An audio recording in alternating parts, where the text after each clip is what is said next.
महाराज संत कहते हैं सृष्टि सृजन का भाव भी कहा वापस से। भगवान ब्रह्मा जी ने भूलोक भूलोक की रचना की, तल तलातल रसातल पाताल की रचना की और स्वर्गलोक की रचना की, और इसके पश्चात महाराज ब्रह्मा जी ने पितृलोक बनाया। क्या बनाया? पितृलोक के बाजू में एक और लोक बना दिया, नरक लोक। कथा कौन सुन रहे हैं? परीक्षित जी। कथा कौन कह रहे हैं? सुखदेव जी महाराज।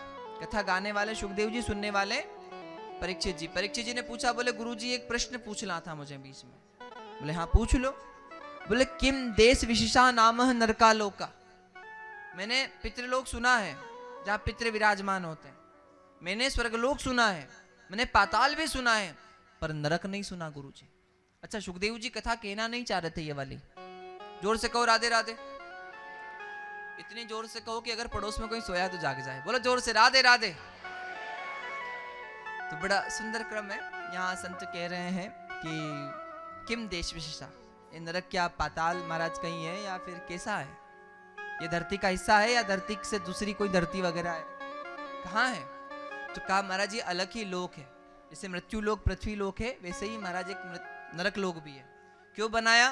बोले जो लोग बुरा काम करते हैं ना, गलत काम करते हैं, उनको इसी लोक में ले जाकर दंड दिया जाता है। सुनना, परीक्षित जी ने पूछा, बोले गुरुजी अब कुछ लोग कहते हैं ये नरक सरक कुछ नहीं होता है, ये सब पंडित जी लोग डराते हैं। पर एक बात ध्यान देना, आप मानो ना मानो, व्यास जी ने देखा है तो भागवत में लिखा है, कृष्ण ने रचना की है तो अर्जुन को भगवत गीता में बताया है। आपके मानने नहीं मानने से कुछ नहीं होता। नरक की जगह पे नरक है और स्वर्ग की जगह पर स्वर्ग है। दूसरा संत कहते कि यही धरती लोक पर ही नरक है और यही स्वर्ग है। यहां है क्या? यहां नहीं है। नरक की जगह पे ही नरक है और स्वर्ग की जगह पर ही स्वर्ग है। यहां अगर यहां कोई तकलीफ में है, अगर यहां कोई तकलीफ भोग रहा है, तो ये तो समझ लो इसको सैंपल दिया गया है, उदाहरण फ्री में। असली नरक तो वहीं भोगना है। और यहां कोई महाराज सुख भोग रहा है, स्वर्ग भोग रहा है, तो समझ सोचिए कि यहीं स्वर्ग का पा लिया। नहीं, असली स्वर्ग तो वहां है। जैसे महाराज कोई अपराधी अपराध करता है, पुलिस पकड़ती है ना, और जब पुलिस पकड़ती सीधे नहीं पकड़ती, बंदी नहीं बनाती, पहले 3-4 डंडे लगाती है। अपराधी को 4 डंडे लगाती है और फिर बंदी बनाती है। तो क्या उसकी सजा हो गई 4 डंडों में? नहीं, ये तो फ्री है। ये 4-5 डंडे जो पिटाई हुई, ये तो फ्री में हो गई। असली सजा तो जज साहब कोर्ट में सुनाएंगे। उसी प्रकार कर्म का भी भाव है। यहाँ कोई सुख भोग रहा है तो कर्म से अच्छा ट्रायल ले रहा है। और भाव संत जन बड़ा सुंदर कहते हैं कि अगर दुख भोग रहा है तो ये महाराज यहाँ पर फ्री में भोग रहा है, अगला तो वही में मिलना है महाराज। कुछ लोग कहते हैं अरे महाराज जानकर गलती बुरा करोगे तो नरक में जाना पड़ेगा, अनजाने में होगी तो थोड़ी जाना पड़ेगा। अरे जलगांव वालों आप सोचो, किसी ने जानकर गलती करी तो उसे तो दंड मिलेगा। भागवत कथा का 5वें स्कंद के महाराज अध्याय कह रहे हैं कि उसको नरक लोक भोगना है जो जानकर गलती करता है। पर किसी ने अनजाने में गलती हो गई तो उसका क्या? उसको भी जाना पड़ेगा क्या? हाँ जी कि ना जी? जाना पड़ेगा। अच्छा, रास्ते में अंगारा गिरा हुआ है और किसी ने अंगारे के ऊपर पैर रखा जानकर, तो पैर का क्या होगा? और किसी का अनजाने में पैर गया तो भी जलेगा।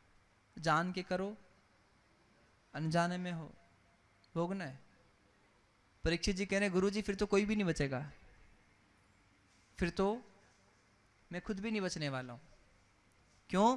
क्योंकि महाराज चलते समय चींटियां मर जाती है, भोजन पकाते समय जीव जल जाता है, तो फिर तो कोई नहीं बचना है।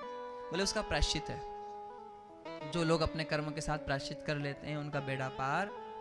पहला प्रायश्चित है तीर्थों में जाकर स्नान और दान। क्या? स्नान और दान। दान कीजिए, स्नान कीजिए गंगा में। तो परीक्षित जी ने कहा, बोले गुरुजी बात तो अच्छी है, पर हर कोई तीर्थों में जाकर अपना कल्याण नहीं कर सकता। क्यों नहीं कर सकता? क्योंकि ये तो वो गज स्नान हो गया ना महाराज।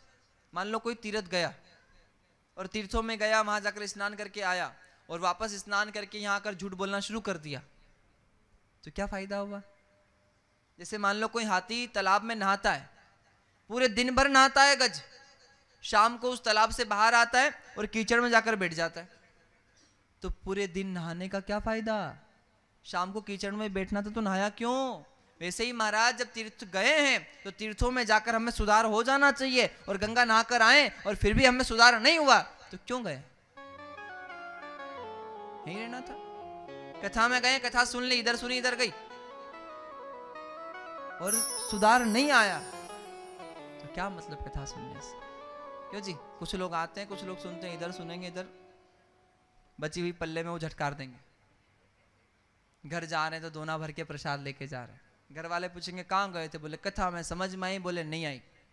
फिर क्या लाए? बोले दोना भर के प्रसाद लाए, तुम भी खाओ हम भी खाएंगे। ऐसा नहीं करना है ना महाराज, परिवर्तन होना चाहिए। जब कोई तीर्थ यात्रा पे जाता है तो पूरे रिश्तेदार इकट्ठे होकर उसको विदा करते हैं ना। पहले नियम था, अभी पता नहीं इधर का, हमारे इधर अब भी है।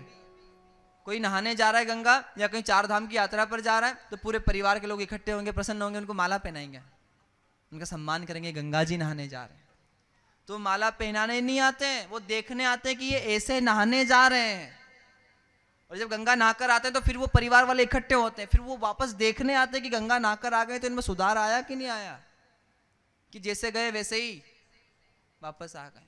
और अगर सुधार आ गया तो वो कहते हैं हाँ महाराज गंगा जाना इनका सफल हो गया। और सुधार नहीं आया वही वो भी यूं कहते क्यों जने, बोलो भक्त और भगवान की, कहो राधे राधे।